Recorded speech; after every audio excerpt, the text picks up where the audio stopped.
శ్రీ గణేశాయ నమః. ఓం శ్రీ సరస్వత్యై నమః. ఓం శ్రీ గురుభ్యో నమః. నారాయణం నమస్కృత్య నరం చైవ నరోత్తమం దేవీం సరస్వతీం వ్యాసం తతో జయముదీరయే. మనము వచ్చి 2 షటకాలు ముగించేస్తుంది. ఒకటి వచ్చి కర్మని గురించిన 6 అధ్యాయాలు కర్మ షటకం.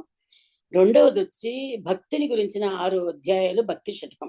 కర్మ షటకంలో కర్మలు, దాని నుంచి వచ్చే ఫలితాలు, కర్మలు ఎలా చెయ్యాలి, ఎలా చెయ్యకూడదు, కర్మ ఫలితాలు కోరకూడదు, కోరితే ఏమవుతుంది అని చాలా వివరంగా చెప్పినారు. చెప్పి ధ్యానంలో తెచ్చి ముగించేస్తున్నారు కర్మ షటకాన్ని. ధ్యానం ఎట్లా చెయ్యాలా, ధ్యానం తప్పకుండా చెయ్యాలా అనేసి. ఆ తర్వాత అది ఎందుకు అట్లా నిలిపినారు అంటే, ధ్యానం ఎవరిని గురించి చెయ్యాలా అనేటప్పుడు భక్తి షటకాన్ని ఆరంభించినారు. ధ్యానం ఎవరిని గురించి చెయ్యాలా, పరమాత్మని గురించి చెయ్యాలా. ఎందుకు చెయ్యాలా, పరమాత్మని గురించి ధ్యానం చేసి ఆ తత్వాన్ని పొందితే ఇంకా మనకు జన్మ అనేది ఉండదు. ఈ మరణము, జన్మ, దుఃఖాలు, మనిషిగా పుడితేనే రోజుకొక అనుభవం, ఇవంతా లేకుండా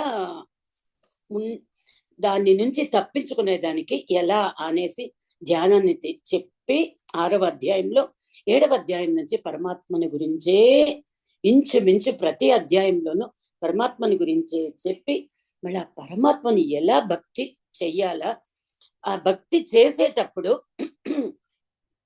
ఒక్కవేళ ఆ సాధకుడికి వీలు కాకుంటే, తెలియకుంటే, చెయ్యలేకపోతే ఎట్లా మెట్లుగా ఇది చెయ్యి, అభ్యాసం చేసుకో, అభ్యాసం వల్ల కాకుంటే నన్నే తలుచుకొని కర్మలు చెయ్యి, నన్నే తలుచుకొని కర్మలు చేయలేకపోతే కర్మ ఫలాలన్నీ నాకు ఇచ్చేయి అనేసి మెట్లుగా చెప్పి, ఇంత మాత్రం చేస్తే కూడా నువ్వు చాలు అని చెప్పి పరమాత్మ ఈ 13వ అధ్యాయంలో 2 విషయాలు మనం పూర్తిగా గమనించాలి.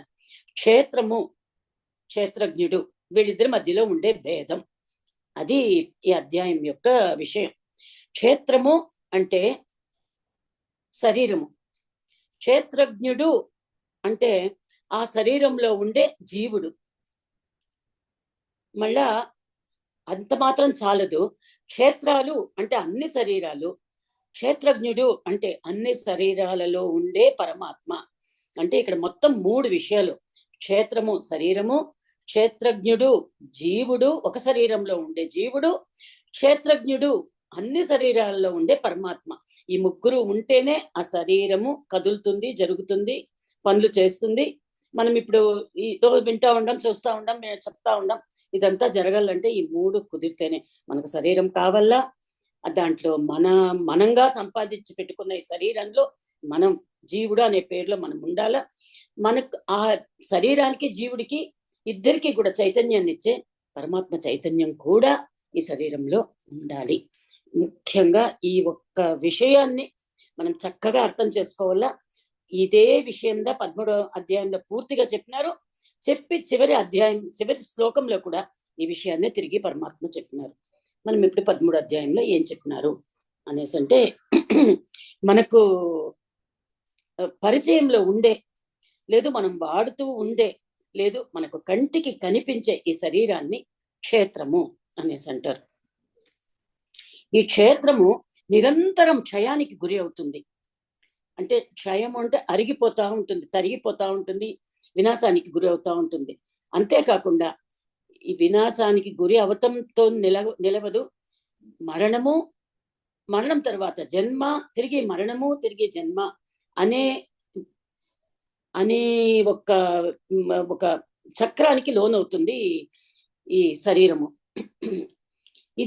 ఈ శరీరం వచ్చి జడమైంది, అది ఇనర్ట్. అది ఇప్పుడు చనిపోతే శరీరం ఉంది అక్కడ, అయితే కూడా ఆ జీవుడు బయట పోగానే పరమాత్మ చైతన్యం ఆ శరీరాన్ని విడిచిపెట్టిందే. ఆ శరీరం ఎందుకు పనికిరాదు, దాన్ని ఏమి చేసేదానికి కాదు, జడమైంది, అస్వతంత్రమైనది, దానికి స్వతంత్రత అనేది లేదు. ఆ జీవుడు ఏం చేస్తే దానికి తగినట్లు చేతులు, కాళ్ళు, నోరు, ముక్కు పనిచేస్తుంది, అంతేగాని తానుగా ఏ పని చెయ్యలేదు. మళ్ళా తనకు తను వాడుకోదు ఆ శరీరాన్ని. ఇంకొకరికి వాడకానికి ఉపయోగపడుతుందే కానీ శరీరము తనకు తాను ఉపయోగపడదు. ఇవన్నీ కూడా మనం 7వ అధ్యాయంలో చదువుకున్నాం. క్షేత్రజ్ఞుడు ఎవరు అంటే, ఆయా శరీరాలలో ఉండి నేను, నాది ఈ శరీరం నేను, లేకుంటే ఇంకా ఎక్కువ మమేకమైపోతే నాది అనే కొనే జీవుడు అని అనుకునే జీవుడు క్షేత్రజ్ఞుడు. జీవుడు అనేవాడు ఒక్క శరీరానికి పరిమితమైన వాడు. జీవంతో పాటు అన్ని ప్రాణుల శరీరాల్లోనూ పురుషుడుగా, జ్ఞాన స్వరూపంగా, ప్రకాశంగా వెలిగే పరమాత్మ చైతన్యం ఉంది. అది అది అది కూడా క్షేత్రజ్ఞుడే. మళ్ళా ఈ క్షేత్రజ్ఞుడైన జీవుడు పరమాత్మ యొక్క అంశ, పరమాత్మలోని ఒక భాగం. ఈ జీవుడు లేదు ఈ క్షేత్రజ్ఞుడు ఒక శరీరానికి, ఒక క్షేత్రానికి పరిమితమైన వాడు. Limited to only one body. ఇది ఎలా ఇతను ఈ శరీరాన్ని ఎలా తెచ్చుకున్నాడంటే కర్మ ఫలితాల వలన ఈ క్షేత్రజ్ఞుడు ఈ శరీరాన్ని తెచ్చుకున్నాడు. అంటే జన్మ కలిగింది. ఆ శరీరం తెచ్చుకోవటం అంటే జన్మ పొందటం అనేసి. ఈ జీవుడు పరమాత్మను తెలుసుకునేంత వరకు మాయ యొక్క అధీనంలో ఉంటాడు. త్రిగుణాత్మకమైన మూల ప్రకృతికి లోబడి ఉంటాడు. ఆ మాయ ప్రభావం వలన ఈ శరీరం నాది అనుకుంటాడు, ఈ శరీరమే నేను అని కూడా అనుకుంటాడు. ఆ శరీరమే నేను అనేదాకా మాయ అతన్ని, ఆ జీవుని పట్టి తోస్తుంది. ఇది శరీరం లేకుండా ఇది శరీరం జడము అస్వతంత్రము అనేసంతా అంటే దీంట్లో ఒక విశిష్టత ఉంది శరీరానికి. శరీరము లేకుండా తత్వజ్ఞానం పొందటానికి వీలే లేదు. శరీరమాద్యం ఖలు ధర్మ సాధనం. శరీరాన్ని పనిముట్టుగా పెట్టుకొని ధర్మ సాధనాన్ని సాధించి పరమాత్మ తత్వాన్ని పొందల్లా. ఈ శరీరాన్ని ఉపయోగించుకుని ఎన్నో సాధనలు చెయ్యొచ్చు. ఈ శరీరం పొలం లాంటిది, సిద్ధులను పొందొచ్చు. చివరకు మాయను ఛేదించి పరమాత్మ తత్వాన్ని పొందటానికి కూడా ప్రయత్నం చేయొచ్చు. ప్రయత్నం చేస్తే పరమాత్మ తత్వాన్ని పొందగలడు. పొందితే ఈ శరీరాన్ని ఉపయోగించుకొని చేసిన ప్రయత్నాల వలన అతనికి జనన మరణాలు లేని జన్మ రాహిత్యాన్ని కూడా పొందగలడు. కాబట్టి శరీరాన్ని కూడా తక్కువగా అంచనా వేయక్కర్లేదు. అందుకే దేవతలు వచ్చి ఎవరైనా కూడా, ముఖ్యంగా దేవతలు, మానవ జన్మ అనేది చాలా విశిష్టము. మానవ జన్మలో మాత్రమే ఇటువంటి సాధనలు చేసే దానికి ఉపయోగపడే మాదిరి ఒక శరీరం ఉంటుంది. మళ్ళా క్షేత్రజ్ఞుడైన పరమాత్మ, అన్ని శరీరాలలో ఉండే క్షేత్రజ్ఞుడైన పరమాత్మ. శరీరంలో జీవుడు మాత్రం ఉంటే చాలదు, జీవునితో పాటు పరమాత్మ చైతన్యం కూడా ఉండాలి. కాబట్టి ప్రతి శరీరము లేదు అన్ని శరీరాల్లో పరమాత్మ చైతన్యం జీవునితో పాటు కొలువై ఉండాలి. పరమాత్మ చైతన్య ఉనికి అంటే ఉండటం వలననే జీవుడు ప్రతిక్రియ చేయగలడు, చేస్తున్నాడు. అయితే ఈ చైతన్య రూపమై అన్ని శరీరాలకు జ్ఞాన ప్రకాశాలను అందించే ఈ క్షేత్రజ్ఞుడు మాయను తన అధీనంలో ఉంచుకున్నాడు. ఇతను మాయకు లోబడుడు, తన అధీనంలో ఉంచుకున్నాడు. మాయ ప్రభావాలు ఈ క్షేత్రజ్ఞుడైన పరమాత్మ పైన ప్రసరించదు. It will not affect. ప్రసరించదు అంటే అఫెక్ట్. మాయ ప్రలోభాలకు అంటే టెంప్టేషన్స్ కు ఈ చైతన్య స్వరూపుడైన క్షేత్రజ్ఞుడు లొంగడు. He will not bow down to the temptations shown by the maya. అందువలన ఈ చైతన్య స్వరూపుడైన పరమాత్మకు అనే క్షేత్రజ్ఞుడికి కర్మలు, కర్మ ఫలితాలు, సంస్కారాలు, వాసనలు ఏవి ఉండవు. అతనిని అంటదు. జీవునికి అంతేకాకుండా తనతో పాటు ఆ శరీరంలో ఉండే జీవునికి అతని కర్మలు, అతని ప్రయత్నాలు సఫలం చేయటానికి, అతని కర్మలు, అతని ప్రయత్నాలంతా ఫ్రూట్ఫుల్ గా అయ్యేదానికి అతనికి దోహదంగా అంటే సహాయంగా ఆశ్రయమై నిలుస్తాడు ఈ క్షేత్రజ్ఞుడైన పరమాత్మ. నాందిగా అంటే మొట్టమొదట ఈ జీవునికి ఆశ్రయంగా ఉంటుంది ఈ క్షేత్రం. ఏ రకమైన లక్షణాలు, ఏ రకమైన పరిణామాలు అంటే చేంజెస్, మార్పులు, భావాలు, వికారాలు కలిగి ఉంటుంది, ఏ కారణం వలన ఈ క్షేత్రం పుట్టుకొచ్చింది అని అనుకుంటే దానితో పాటు ఒక్కొక్క క్షేత్రంలో ఉన్న క్షేత్రజ్ఞుడైన ఈ జీవుని స్వభావం ఏమిటి, అంతేకాకుండా క్షేత్రాలన్నిటిలో ఉండే పరమాత్మ యొక్క శక్తులేమిటి, ప్రభావాలేమిటి అని నేను సంగ్రహంగా చెప్తాను సంగ్రహం అంటే క్లుప్తంగా చెప్తాను, నువ్వు శ్రద్ధగా విను అని పరమాత్మ ప్రతిజ్ఞ చేసినాడు అర్జునుడికి. భగవంతుడు ఆ తరువాత ఆ పరమాత్మ తత్వజ్ఞానాన్ని ఈ విధంగా స్తుతి చేసినాడు, పొగిడినాడు.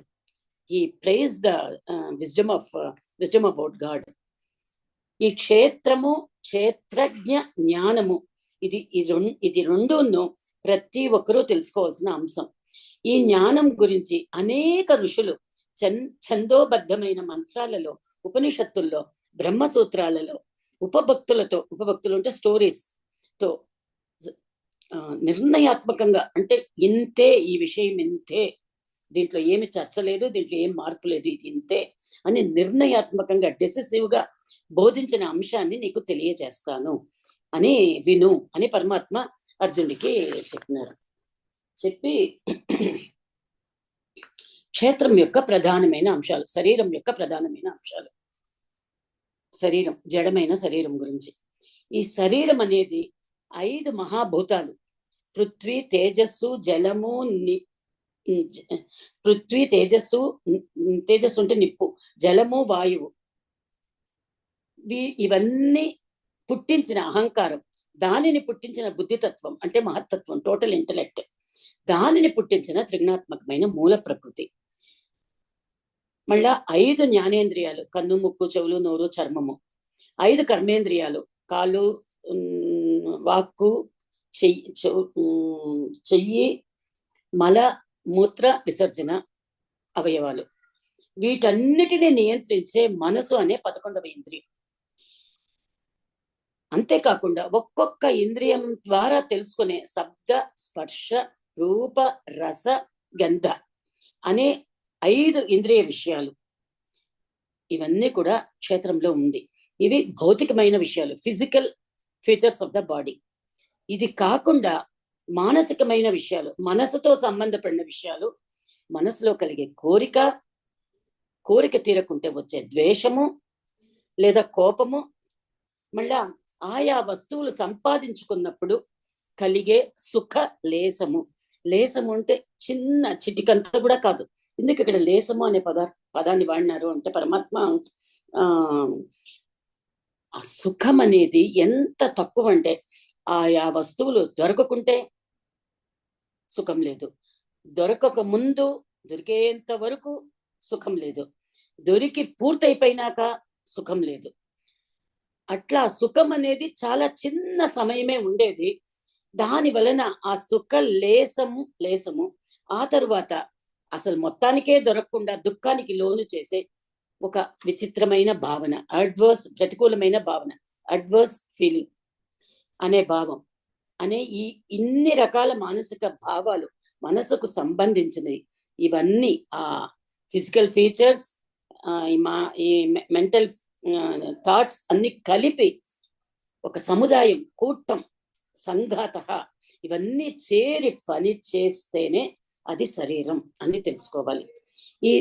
ఇది కాకుండా ఈ శరీరం నిలబడాలి అంటే ధృతి, ధైర్యం అనే ఒక విషయం కావాలి. మరణించినప్పుడు ఆ ధృతి బయటకు వెళ్ళిపోయిన దానివల్ల శరీరం అట్లా కింద పడిపోతుంది.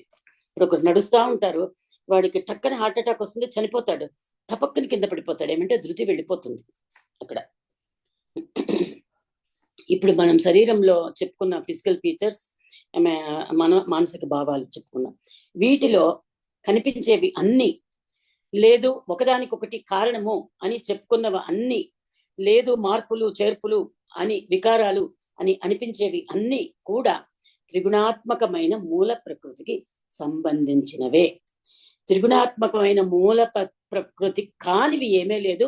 త్రిగుణాత్మకమైన మూల ప్రకృతికి అతీతమైనవి కూడా ఏమే ఈ క్షేత్రంలో లేవు. కాబట్టి ఈ శరీరము పరమాత్మతో సంబంధపడినది కాదు, ఆత్మ అవటానికి వీలు కాదు ఈ శరీరం. అన్ని శరీరాల్లో ఉన్న పరమాత్మ చైతన్యము, ఆత్మ అనే జీవుడు, ఒక శరీరంలో ఉండే ఆత్మ అనే జీవుడు, వీళ్ళిరువురు క్షేత్రజ్ఞుడు అని అర్థం చేసుకోవాలా. ఈ క్షేత్రజ్ఞుడైనా ఆ క్షేత్రజ్ఞుడైనా శరీరం కంటే భిన్నం అని తెలుసుకోవాలా.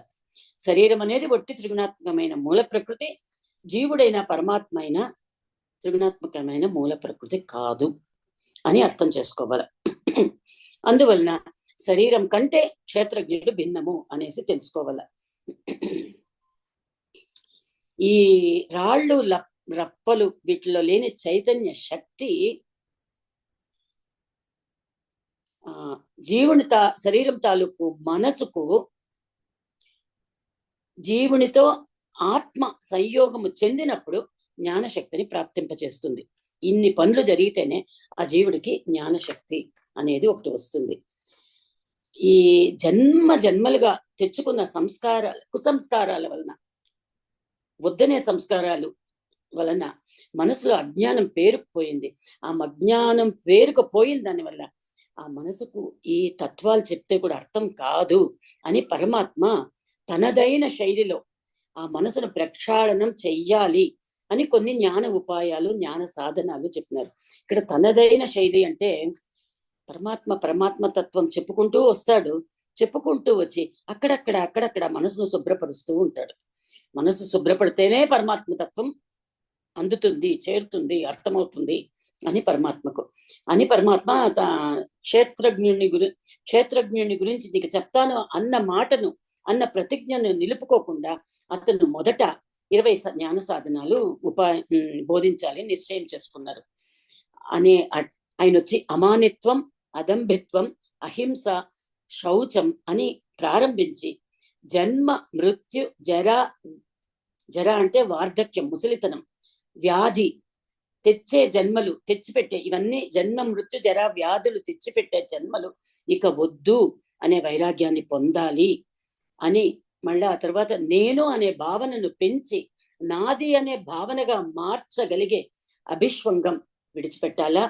చివరగా ఆధ్యాత్మ జ్ఞాన నిత్యత్వం, తత్వజ్ఞాన ప్రయోజనం ఏమిటి, తత్వజ్ఞానం పొందటం ఎలా, పొందటానికి చేయాల్సిన ప్రయత్నం అనే ఆధ్యాత్మ దారిలో స్థిరంగా ఉండాలి అని పరమాత్మ ఈ 20 సాధనాలు 5 శ్లోకాల్లో చెప్పినారు.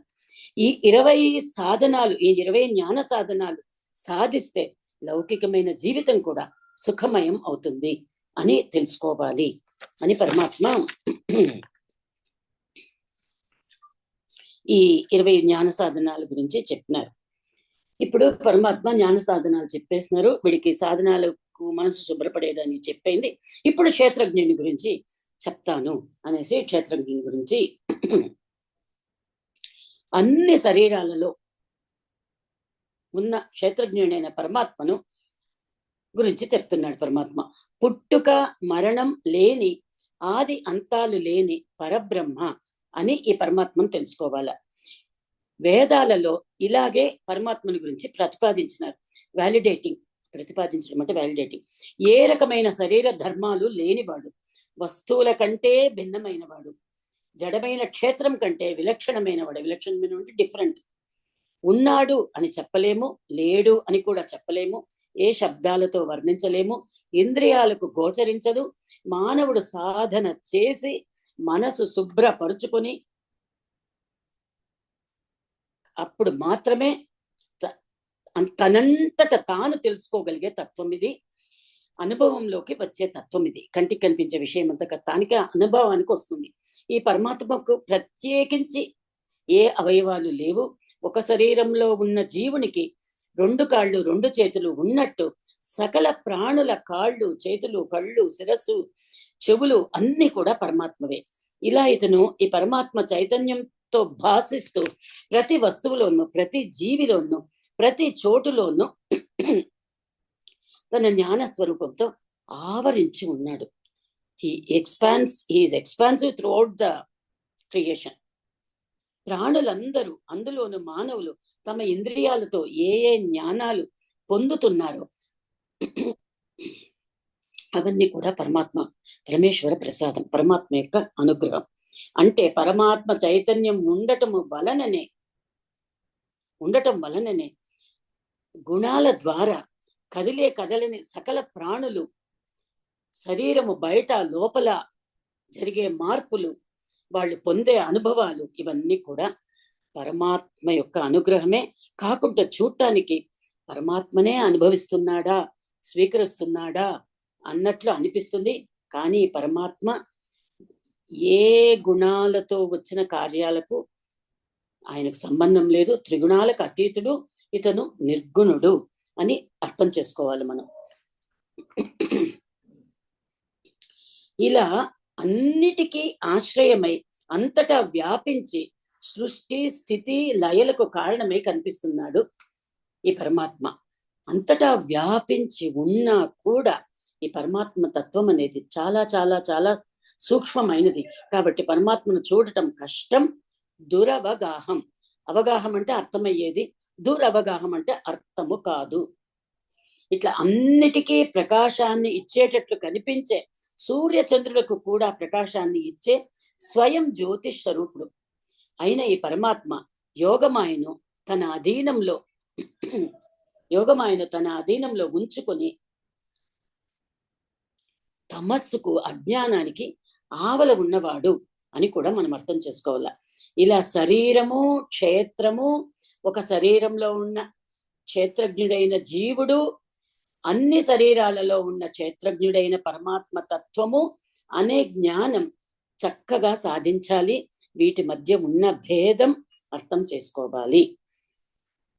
పరమాత్మ చెప్పిన 20 జ్ఞాన ఉపాయాలతో జ్ఞేయమైన పరమాత్మ తత్వాన్ని తెలుసుకోవాలి.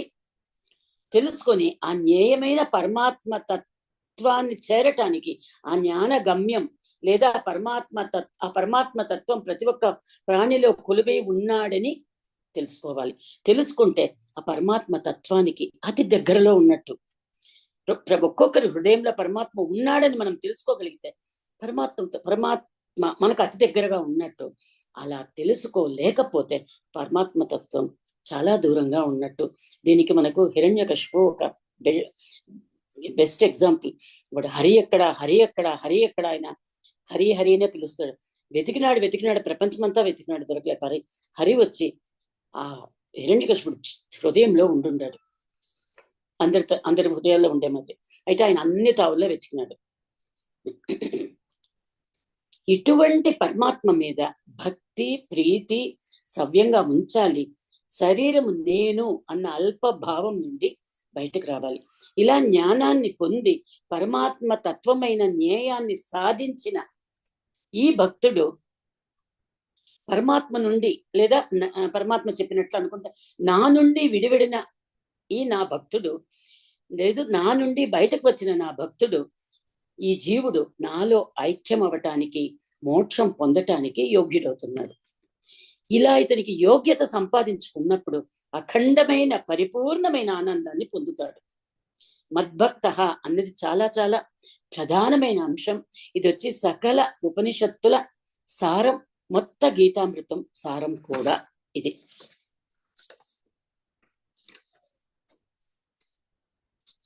క్షేత్రజ్ఞుడైన జీవుడు త్రిగుణాత్మకమైన మూల ప్రకృతి ద్వారా పొందిన శరీరాన్ని నేను అనుకుని ఆ శరీరంలోని ఇంద్రియాలు తెచ్చిపెట్టే వస్తువులలో, విషయాలలో లీనమయ్యి సుఖము దుఃఖము నావి అనుకుని అనుభవిస్తున్నాడు. ఈ నేను నాది అనే భావన గుణాలతో సంబంధం ఏర్పడటం వలన, ఈ గుణాల సంఘాల వలన రకరకాల సకామ కర్మలు, కోరికతో కర్మలు, కర్మ ఫలితాలను కోరుతూ చేసే కర్మలు చేసి తిరిగి జన్మలు పెంచుకుంటా ఉన్నాడు. కానీ జీవునితో పాటు ప్రతి శరీరం, అన్ని శరీరాల్లో ఉన్న ఈ క్షేత్రజ్ఞుడైన పరమాత్మ చైతన్యం ఎలా ఉన్నాడు అంటే, శరీరంలోని హృదయంలో సూక్ష్మాతి సూక్ష్మమైన ఒక గుహలో చైతన్య రూపంతో ప్రకాశవంతంగా వెలుగుతా ఉన్నాడు.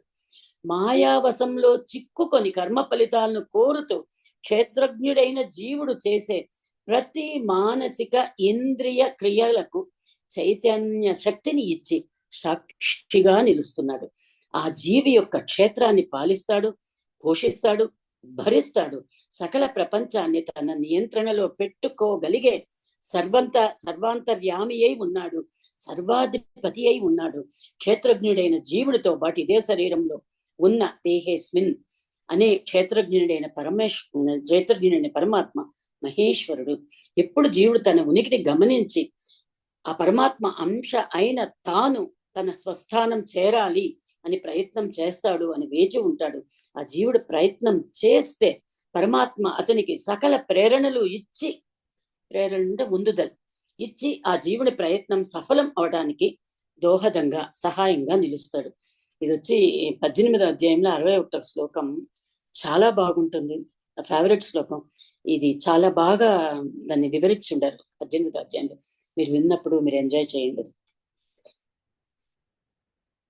ఇట్లా పైన చెప్పబడిన రీతిలో ఎవరైతే ఈ శరీరంలో ఉండే పరమాత్మను తెలుసుకుంటారో, అలాగే శరీరానికి కారణం 5 భూతాలు, వాటికి కారణం త్రిగుణాత్మకమైన మూల ప్రకృతి అని తెలుసుకుంటారు. ఆ త్రిగుణాత్మకమైన మూల ప్రకృతి నుండి పుట్టుకొచ్చిన సత్వ రజస్తమో గుణ సంగం వలన సుఖ దుఃఖాలు కష్ట నష్టాలు వస్తాయి అని ఎవరైతే తెలుసుకుంటారో, వాళ్ళు ఏ అడ్డదారిలో ఉన్నా, ఏ చెడు మార్గంలో ఉన్నా తిరిగి జన్మలు పొందరు. దీనికి తిరుమంగయ్యాళ్వారి కథ మనం ఏదో అధ్యాయంలో విన్నాం, 9వ అధ్యాయం అనుకుంటా. ఆ కథ ఈ పాయింట్ బాగా సూట్ అవుతుంది. వీటన్నిటికంటే పరమాత్మ వేరు అని వివేకపూర్వకంగా అంటే డిస్క్రిమినేట్ చేసి తెలుసుకోవాలి. తెలుసుకుని శాశ్వతమైన ఆనందాన్ని పొందాలి.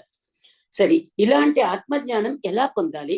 ఆత్మజ్ఞానం పొందినవాడు ఎలా ఉంటాడు అంటే, కొందరు ధ్యానయోగం ద్వారా, మరికొంతమంది సాంఖ్యయోగం ద్వారా, ఇంకొంతమంది కర్మయోగం ద్వారా ఈ పరమాత్మ తత్వాన్ని సాధిస్తారు.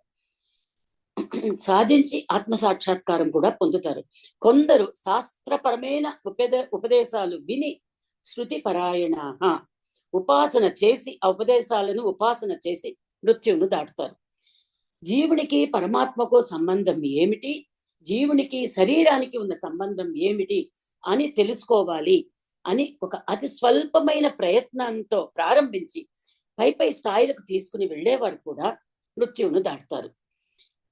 కదలేని ప్రాణులు క్షేత్రజ్ఞుడైన జీవుని సంయోగము కలయిక వలన పుట్టుకొస్తుండేది అని తెలుసుకో.